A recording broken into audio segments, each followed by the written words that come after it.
सर्वप्रथम यहाँ उपस्थित परराष्ट्र मन्त्रालयबाट यहाँ आउनुभएका सचिव, सामाजिक सुरक्षा कोषका प्रतिनिधि, गैर नेपाली सङ्घका पदाधिकारी साथीहरू, राष्ट्रिय समन्वय परिषदका अध्यक्षज्यू, पत्रकार मित्रहरू, सरकारी तथा गैर सरकारी संस्थाका प्रतिनिधिहरू र विभिन्न क्षेत्रबाट यो विशेष कार्यक्रममा उपस्थित यहाँहरू सबैलाई हार्दिक नमस्कार। आइएलओ र चाहिँ स्विस सरकारको सहयोगमा गैर नेपाली सङ्घको समन्वयमा प्रवासमा रहेका नेपाली श्रमिकहरूका हक हित र उहाँहरूका लागि कस्तो खालको काम गर्न सकिन्छ, उहाँहरूका राइट प्रिजर्भका लागि कसरी काम गर्न सकिन्छ भन्ने उद्देश्यसहित जुन अत्यन्तै महत्त्वपूर्ण एउटा डकुमेन्ट तयार भएर यहाँहरूबाट अझै त्यो डकुमेन्टलाई पूर्ण गर्नका लागि सम्बन्धित यो पक्षसँग सम्बन्धित मिडिया, सम्बन्धित सङ्घ संस्था र नेपाल सरकार सबैलाई एकै ठाउँमा राखेर हामीले एउटा अझै एउटा पूर्ण डकुमेन्ट तयार गर्ने उद्देश्यसहित जुन आज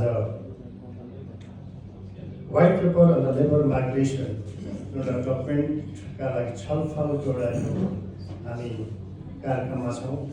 म यहाँलाई फेरि पनि स्वागत गर्छु र यो अभियानलाई सहयोग गर्ने हाम्रा जुन संस्थाहरू हुनुहुन्छ, आइएलओ र चाहिँ स्विस सरकारलाई हार्दिक धन्यवाद ज्ञापन गर्न चाहन्छु। लामो समयदेखि हामीले माइग्रेन्ट्स रोजगारको विषयमा यी सङ्घ संस्थाहरूसँग हेरेर धेरै काम गरेका छौँ। अगाडि हाम्रो इन्द्रलक्ष्मीजीले पनि भइसक्नु भएको छ।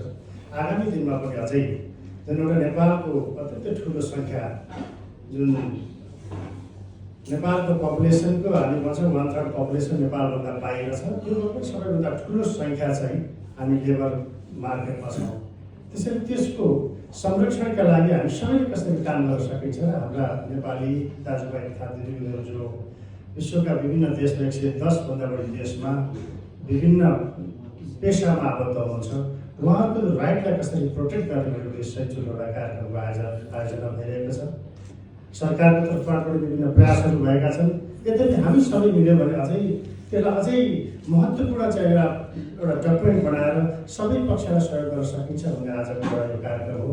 म फेरि पनि यहाँहरूलाई हार्दिक स्वागत गर्छु र यहाँहरूबाट आज प्रस्तुत हुने जुन व्हाइट पेपर छ त्यसमा महत्त्वपूर्ण सुझावहरू प्रस्तुत हुनेछन्। ती सुझावहरूलाई अझै समायोजन गरेर हामीले एउटा पूर्ण डकुमेन्ट तयार गरेर सरकार र सम्बन्धित सबै पक्षलाई दिनेछौँ र यो डकुमेन्टले आगामी दिनमा लेबर माइग्रेन्ट्सहरूका लागि एउटा कसै ढुङ्गा साबित हुनेछ भन्ने हाम्रो विश्वास छ। म यो कार्यक्रमलाई यहाँले पुर्याउन हाम्रो सचिवालयको तर्फबाट अत्यन्तै महत्त्वपूर्ण कामहरू गरिराख्नु भएको छ सबै स्टाफ साथीहरूलाई म हार्दिक धन्यवाद पनि दिन्छु र नेपाल सरकारको तर्फबाट जुन चासो छ यहाँहरूलाई यो प्लेटफर्मबाट एउटा सपोर्ट हुनेछ भन्ने हाम्रो विश्वास छ र प्रवासबाट फर्केका साथीहरूको उपस्थिति मैले देखेको छु। तपाईँहरूले आज यो प्लेटफर्ममा के गर्नुपर्छ भन्ने सुझाव प्रत्यक्ष दिनुहुनेछ, त्यो एउटा यो व्हाइट पेपर समेटिन्छ भन्ने म विश्वास लिएको छु। समग्र गैर नेपाली सङ्घको तर्फबाट यहाँहरू सबैलाई सम्बन्धित सबै पक्षलाई हार्दिक धन्यवाद सहित मेरो यो मन्तव्य यही अन्त्य गर्छु। धन्यवाद, नमस्कार।